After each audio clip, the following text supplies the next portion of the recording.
आम्ही पक्के मित्र झालो ह्या निमित्ताने. कमीत कमी आता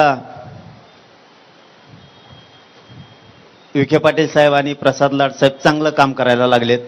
म्हणजे आमच्याबद्दल बोलतो बरं का, तुमच्याबद्दल नाही. आमचं चांगलं चाललंय, GR काढणं सुरू झालंय. त्यामुळे आम्ही शाबासकी पण दिले. तितक्या मोठ्या मनाचे संस्कार आमच्यावरती आमच्या समाजानं केले सुद्धा. आणि राहिलेले कामं ते 22 तारखेपर्यंत करतोय म्हणलेत.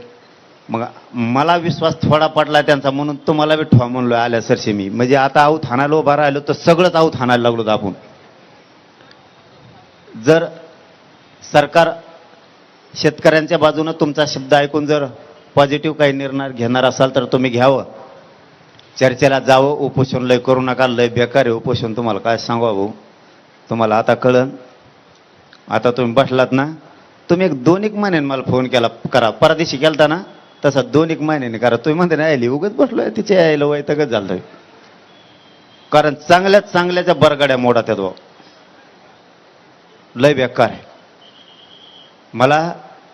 मी आत्ता गाडीत गोळ्या घेतल्या बार्शीच्या पुढं आल्या.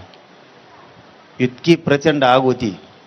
ठीक आहे, तुमचे तळमळे शेतकऱ्यांसाठी, त्याबद्दल तुम्हाला 100% मार्क आहेत, त्याबद्दल काही दुमत असायचं काही कारण नाही. पण इतकं अवघड आहे, माहिती हाडकं ना हाडकं पूर्ण ढिसूळ झाले. मी कधी मरल काय होईल सांगता सुद्धा येत नाही, इतक्या वेदना आहेत मला. माझ्या शिरा सुद्धा हाडकालच्या टाकल्या. सरकारी डॉक्टर हो किंवा माझा खाजगीतला हो, कोणालाही सलाईन लावण्यासाठी शिर लवकर सापडत नाही.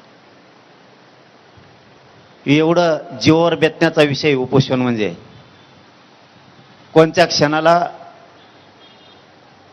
किती मोठी आग पोटात होईल कधी सांगतात ना. मी हे तुम्ही उपोषणला बसलात म्हणून सांगायला लागलो.